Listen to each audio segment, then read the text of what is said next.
Solar system wiring.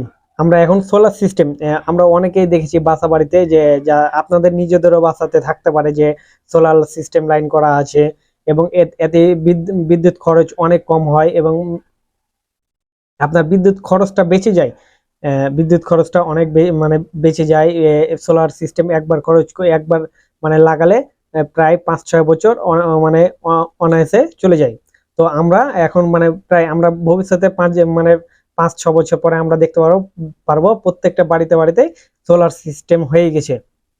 কারণ বিদ্যুৎ আস্তে আস্তে ইউনিট বাড়ছে, বিদ্যুৎ বিল বাড়ছে। এই কারণে বিদ্যুৎ বিল চালাতে অনেক হিমশিম খেয়ে যাচ্ছে। এই কারণে অনেকেই সোলার সিস্টেম লাইনটা করে নিচ্ছে, এতে বিদ্যুৎ খরচটা বেঁচে যাচ্ছে। তো আমরা যদি একটি সোলার সিস্টেম লাইনের মাধ্যমে যদি আমরা অনেক দিন যাবত ব্যবহার করতে পারি খুব সহজেই, তাহলে সোলার সিস্টেম লাইনটা কেন ব্যবহার করব না। তো অবশ্যই প্রত্যেকটা বাড়িতে বাড়িতে প্রায় হয়ে গেছে যে সোলার সিস্টেম লাইন। বর্তমানে এখন বাজারে পাওয়া যাচ্ছে সোলার সিস্টেম লাইন। আর এই সোলার সিস্টেম লাইন আপনি নিজেই কাজটা করতে পারবেন, আপনাদের বাড়িতে মিস্ত্রি কখনো রাখতে হবে না। আপনারা এই ভিডিওটি যদি দেখেন ভালোভাবে তাহলে বুঝতে পারবেন কিভাবে সোলার সিস্টেম লাইন ওয়ারিং করতে হয়। তো দেখুন সোলার সিস্টেম কিভাবে ওয়ারিং করতে হয়। প্রথমে দেখুন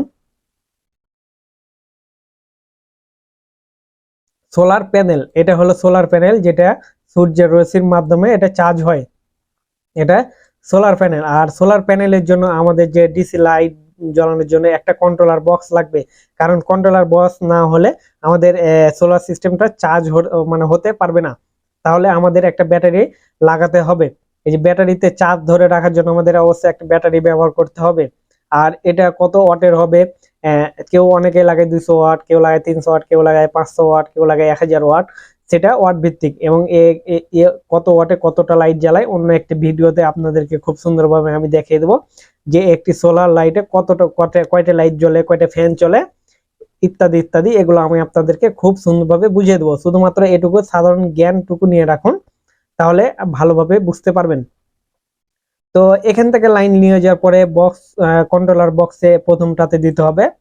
এটা হলো এটা তো ইনপুট, যেটা প্রথমে যেটা ইনপুট হবে, আর যেটা নিউট্রাল সেটা তারপরে হবে ব্যাটারির লাইন। ব্যাটারির একটা যেটা ফেজ আছে, ফেজ প্রান্ততে চলে যাবে, আর নিউট্রাল প্রান্ততে চলে যাবে।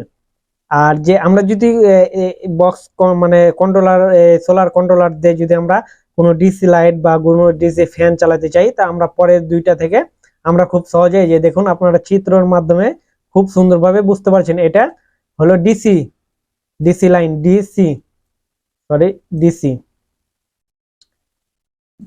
ডিসি লাইন, এটা হলো ডিসি লাইন। আর যেটা আছে যেটা যেটা যেটা ব্যাটারি থেকে নিয়ে যাওয়া হয়েছে, এটা হলো ইনভার্টার।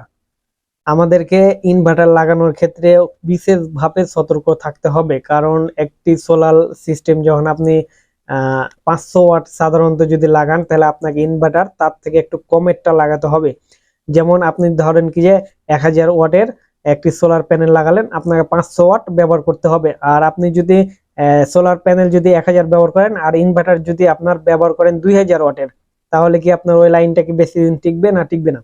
আপনারা অবশ্যই কমেন্টের মাধ্যমে জানাবেন আমাকে। তো অবশ্যই ইনভার্টার তার থেকে কম আমাদেরকে ব্যবহার করতে হবে। আর সে অনুযায়ী আমাদেরকে লাইট ফ্যান আমরা এসির মাধ্যমে, এসি লাইনের মাধ্যমে আমরা চালাতে পারবো। এসির মাধ্যমে আমরা খুব সহজে চালাতে পারবো। তো আপনারা ভালোভাবে বুঝতে পারছেন যে সোলার সিস্টেম কিভাবে লাইন ওয়ারিং করতে হয়। ওয়ারিং করার মাধ্যমে আপনারা নিজেরাই ওয়ারিং করার চেষ্টা করবেন। এই চিত্রটাকে আপনারা ফলো করলেই আপনারা আপনাদের বাসা বাড়িতে ওয়ারিং করতে পারবেন। জাস্ট আর কোনো অন্য কোনো পদ্ধতি নাই, সেম একই এই পদ্ধতিতে অনেকেই এই পদ্ধতিতে ব্যবহার করে সোলার সিস্টেম তাদের নিজেদের বাড়িতে কাজ করে নিচ্ছে, মিস্ত্রি ডাকার কোনো প্রয়োজন নেই। তো ভিউয়ার্স, আমার ভিডিওটি কেমন লাগলো অবশ্যই কমেন্টের মাধ্যমে জানাবেন। যদি কোনো জায়গাতে বুঝতে না পারেন তাও অবশ্যই কমেন্টে করে জানাবেন, বা আমার নিজের ডিসক্রিপশন বক্সে লিংক দেওয়া থাকবে, আমার ফেসবুক পেজের বা আমার নাম্বার দেওয়া থাকবে, আপনারা সেখানে আমাকে কল করে জানতে পারবেন। এবং আপনাদের কোনো জায়গাতে বুঝতে অসুবিধা হলে, তো ভিডিওটি আমার এখানে আমি শেষ করছি। আল্লাহ।